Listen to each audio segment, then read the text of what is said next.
one, yeah. That's so if I stay over here and I talk this way, is that okay? Good evening, everybody, and welcome. Thank you. A very warm welcome to you all. Can you hear me okay? Yes? Good. We've had revelers who've travelled from as far afield as Bournemouth, Somerset, London, Wales, and somewhere called the Bahamas to celebrate the marriage of Linz and Nick. Yay. So thanks everybody for coming along and enjoying the celebration here. You all know the happy couple, but not all of you will probably know the delighted parents. So I'm the father of the bride, I'm Graham, so hi. You don't need to applaud, really.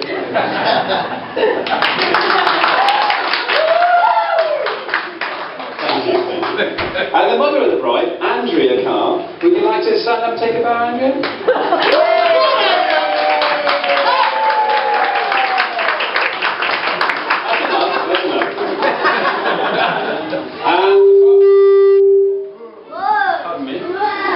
Pardon me all over the place if there's a copy in the room. Right.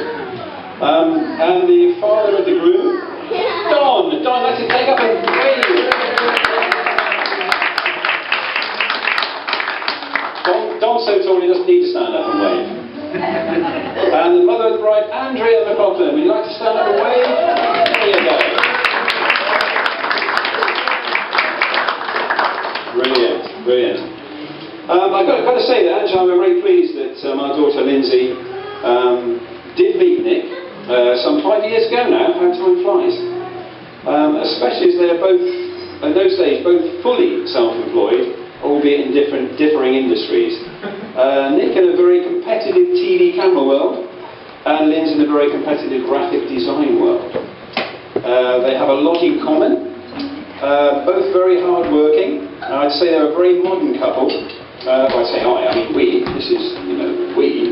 If I say an I, just interpret it as we, please. A very modern couple, as I say. It's getting a bit dark in here. Right, okay. Yeah, a very modern couple, and they never seem to be without their laptops. And running their independent businesses, trying to balance that very difficult work and family equation that we're all probably familiar with, those of us particularly with children.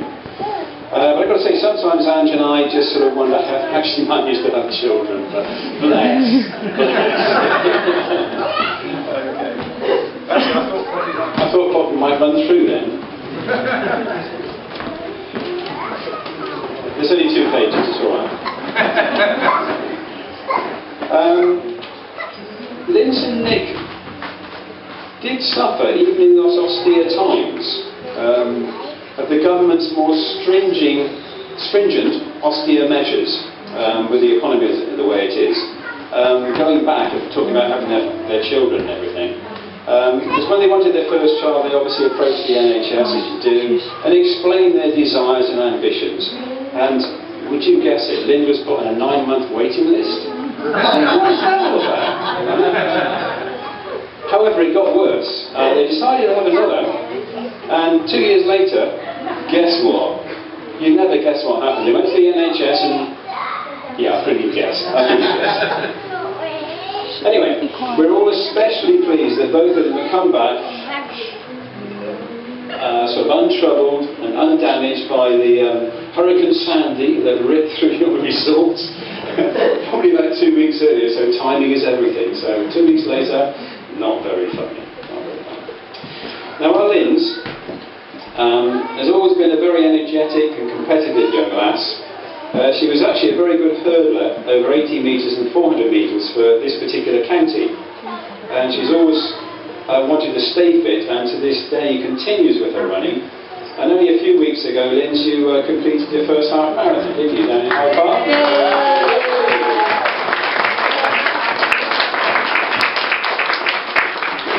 And raised a nice bit of money for the charity... Tommy! 13, yeah.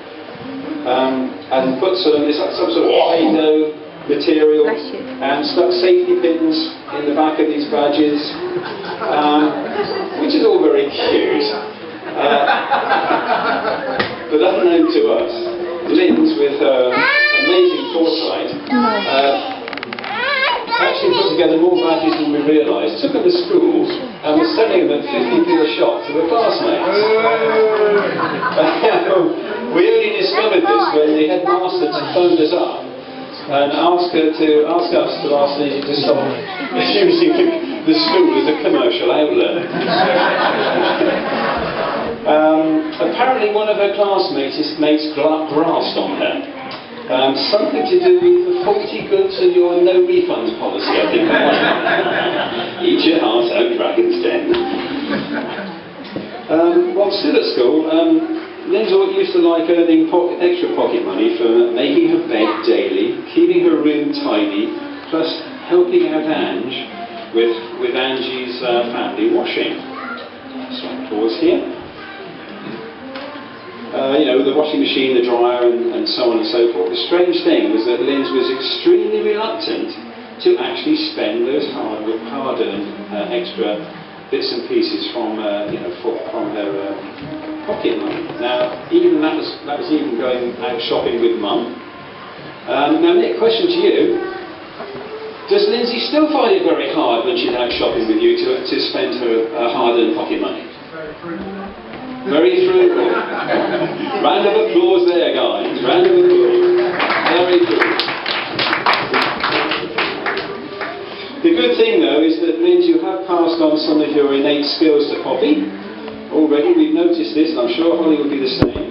And she displays this from time to time when she comes to stay. She too helps us with the washing. Hans, can you look under the chair for my prop? No.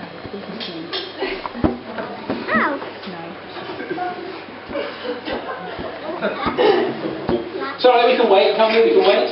Yeah. Yes. Good. Would you like to take it out? Would you like to stand up and show it? This is a lovely example of Poppy doing some washing for us. And that is literally how we found that garment on our radiator. I think it's all there, it's all there.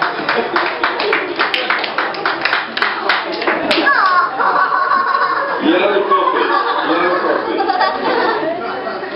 And she also goes belting into the kitchen sometimes, putting some washing into the tumble dryer. She's very good at that. She's very insistent that it should go in there, and why shouldn't a 2.5-year-old be right or wrong?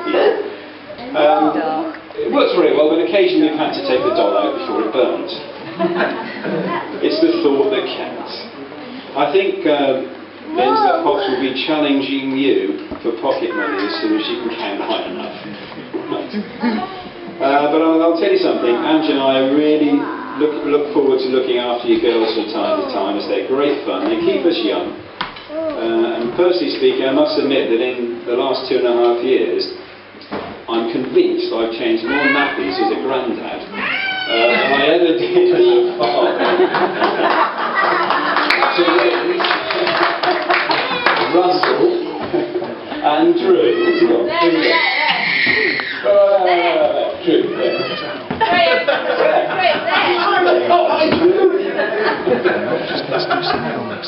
I've written down here in italics. I'm not quite sure this was a clever admission, and I probably agree with that. So there you go. Anyway, we hope you appreciate that as we all grow older, the relationship with parents evolves somewhat over the years. We've certainly found that.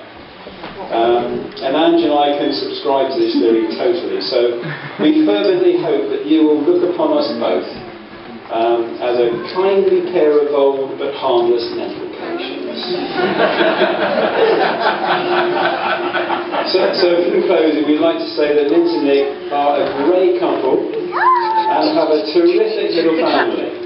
And we've also met Nick's parents quite a few times over the last 5 years and find them to be a lovely and supportive couple. So what I'd say to you all is, Ange and I happily welcome you, Nick, to our family, and we'd like to ask you all to just to Lindsay and Nick McLaughlin.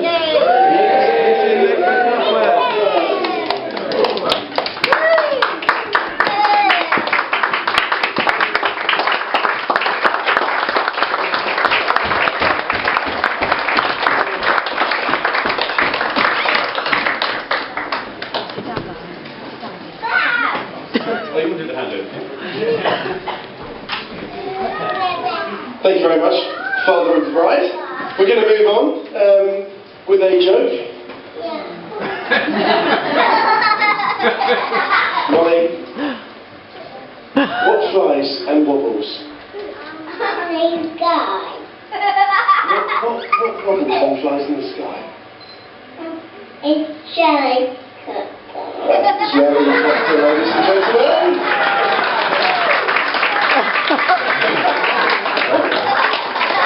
Oh, hello to the room!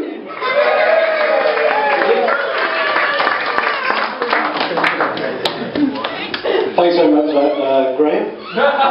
Makes it much easier for me. Good effort. So, good evening everyone, and thank you for attending our wedding at the Hart Hotel tonight. It's good to see so many friends and family here on such a special day, so thanks for that. As you can probably tell, we had an amazing time getting married in the Bahamas, but we both agreed that we missed you all on our wedding day. Yeah. Especially Nat. Yeah. So thanks so much for being here tonight with us all. Really means so much to us. It's great to have everyone here. So thank you. Good to see you. Thanks. To be honest, I think we did you a favour because you miss out on the ceremony and you get to eat and drink straight away. So, I know who shoots over on Ian. But anyway. So my wife Lindsay. I know what you're saying, Greg, about time. Yeah.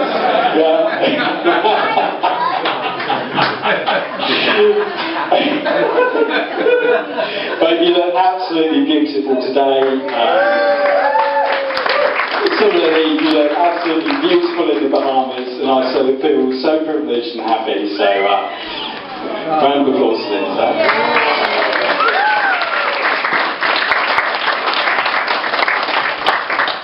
When I first met Lindsay, I knew that I wanted to spend the rest of my life with her, as we had so much in common, and I think we immediately got on like house on fire. I remember it was on our third day, we actually discovered just how much we had in common when we realised both our mothers had the same maiden name, Whitehouse. So that's quite, yeah. Pretty good. I can't remember what sparked off the conversation, but we were both amazed with the coincidence and joked that we could be related. You're okay? I'm getting to that, yeah. After we stopped laughing, I asked Linz what her mum's first name was, and when Linz replied with Andrea, I really couldn't believe it. Both our mums share the same first name and the same maiden name. So maybe we are related. Now it's getting scary. Of course, you know that I'm joking, but Lindsay's mum didn't. Angie, short for Andrea, Angie over there, you took it upon yourself to prove that we were actually long lost cousins.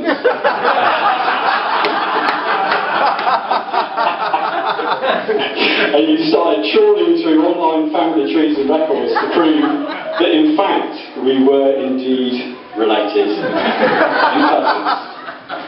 So at this point that Liz and I had to take to one side and ask you to leave it. I think some things are best alone, left alone, and all joking aside, we really aren't related. You've seen our kids, they're okay. Quite normal, so yeah, no problems there. But I appreciate your effort. But I guess you'd think that coincidences would end there. However, a few years later, we also found out that our parents were married on exactly the same day of exactly the same. Yeah? For me, it reaches a point when there are so many coincidences that I actually truly believe some things are meant to be.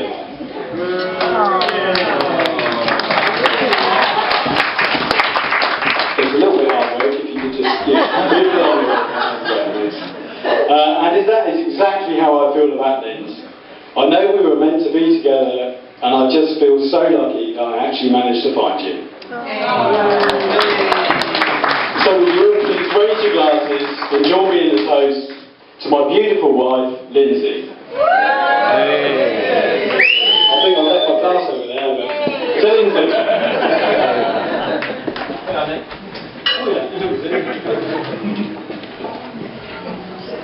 So I would also like to say thanks to Linz, giving me two very special daughters who I love and cherish very much. They bring so much joy and happiness and are full of mischief and energy, just like their mum. I left out the stubborn bit. Linz actually asked me to leave out the stubborn bit. But I think everyone who knows me says, yeah, you can be a little bit stubborn, but it's okay. We'll make it work. So, on behalf of Lindsay and myself, I would now like to take the opportunity to thank both our parents for being so supportive and kind over these last few years, and especially over the last couple of weeks. Lindsay's dad, Graham, that's him. He's been great help with Lindsay's flat, so thanks for that. And my dad, Don, he even stepped into my business and took over things while I was gone. So thanks very much, guys. It's much appreciated. We've got a couple of presents here if you'd like to come up and get your little presents there. Linz will hand them out. I said, Don, yeah, if you make your way forward. Quickly, yeah. Here we've got all night. My mum's gonna kiss it.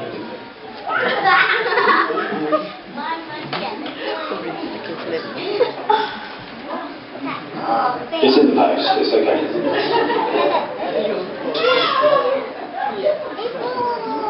But we'll sort of that. And both our mums, Andrea 1, Andrea 2, they're both in the same room at the same time. We've both seen them.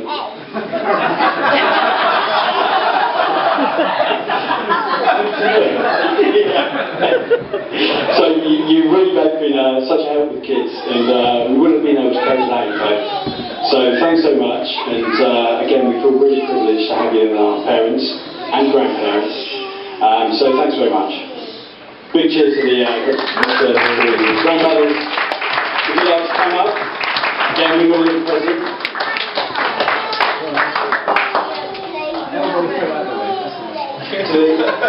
Have we not got individual ones? Just take them away, we'll sort them out earlier. Oh, it's okay. Well, it's a gift.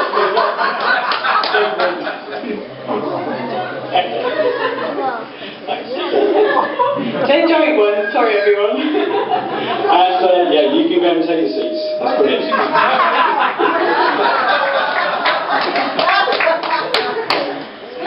I wasn't in charge of the presents actually, I was just doing the speech. Thanks to my best man and brother, Johnny. He's always been a great support and an excellent friend. Thank you, Johnny. And really appreciate the stag do you organised with Russ. We all had an excellent time, and I think for the bruises from the paintballing are actually it's cutting out. But if you'd like to come up and get a quick present.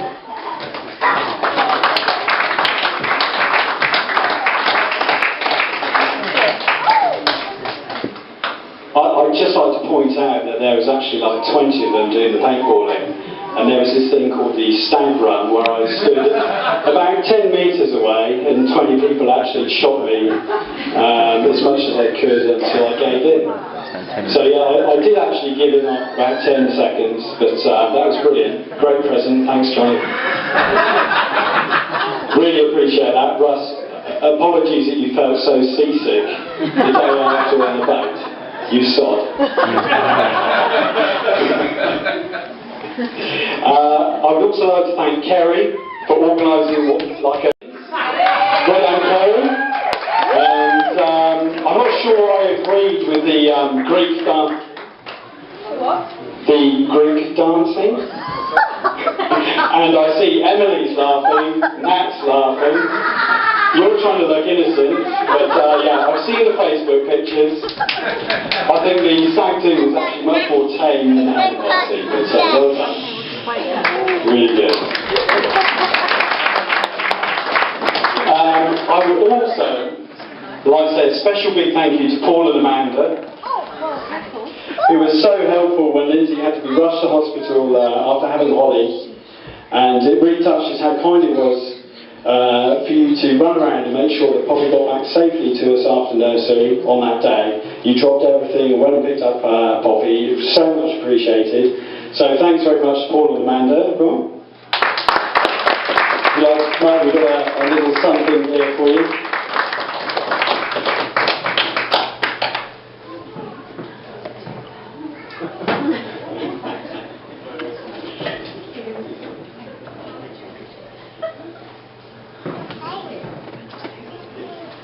And finally, thank you so much to all of you here who made it tonight. It really means a lot to us, and so special to have everyone here. And I think it really rounds off the event for us, doesn't it? So yeah, great stuff. Anything you'd like to say? Thank you very much to Nat, who's been taking all the photographs. That's okay. I did have that written in. And I think I forgot that bit, but yeah. Nonetheless, it's very important to us. And No brother-in-law of mine. I think your present again is in the post. So thanks very much, Nat. Oh no, it's here. It's here. Thanks, Nat. Hey. Thanks very much to Nick for turning up today.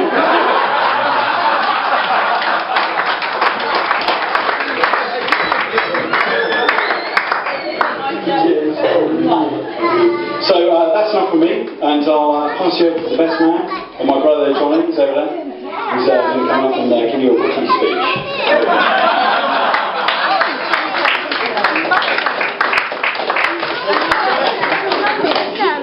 Well, I'm going to make a present for the speech.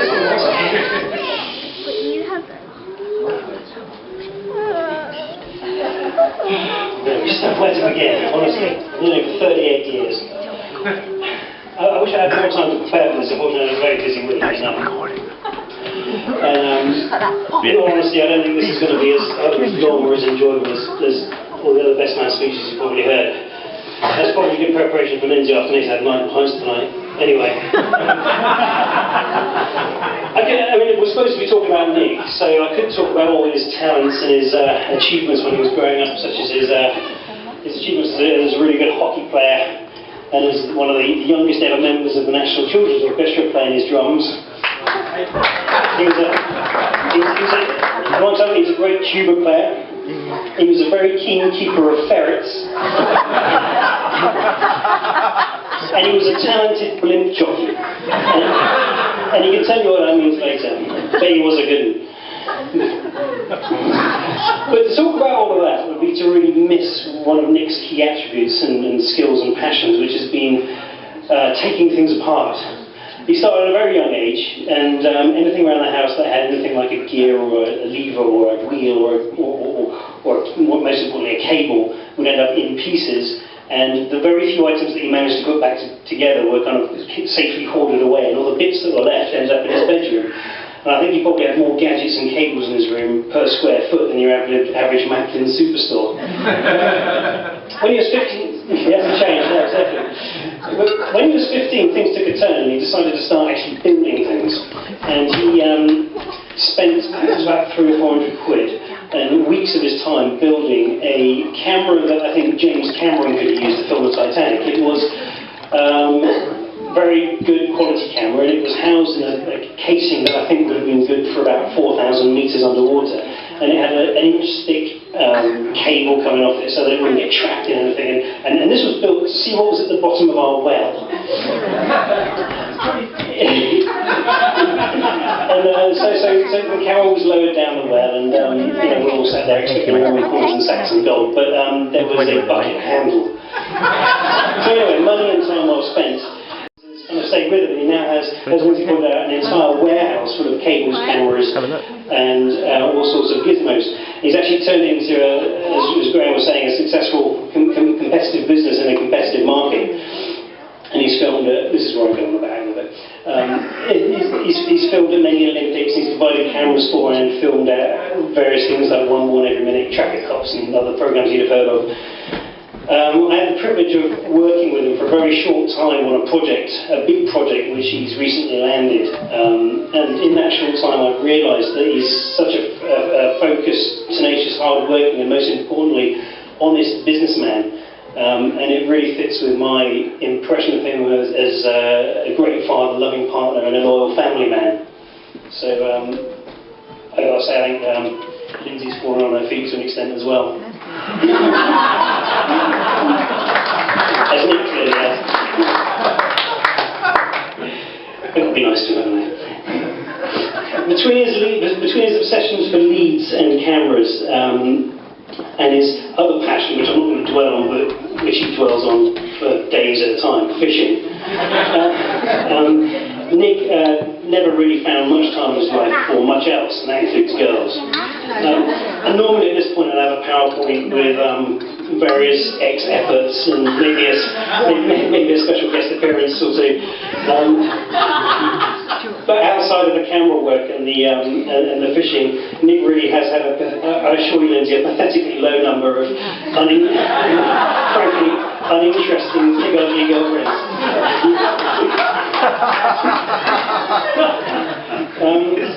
No, you were a player, trust me, you won. It's all for the speech. Of course, that all changed when we met Nick and Lindsay for the first time.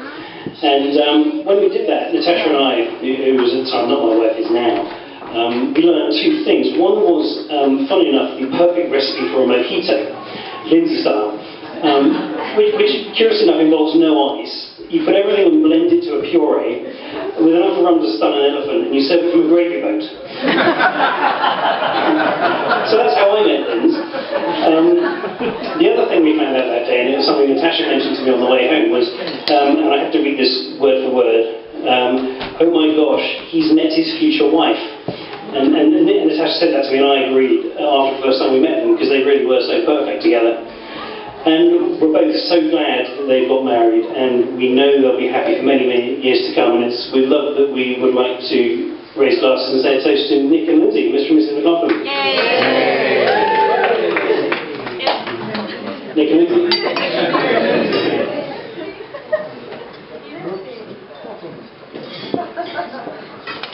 There we go.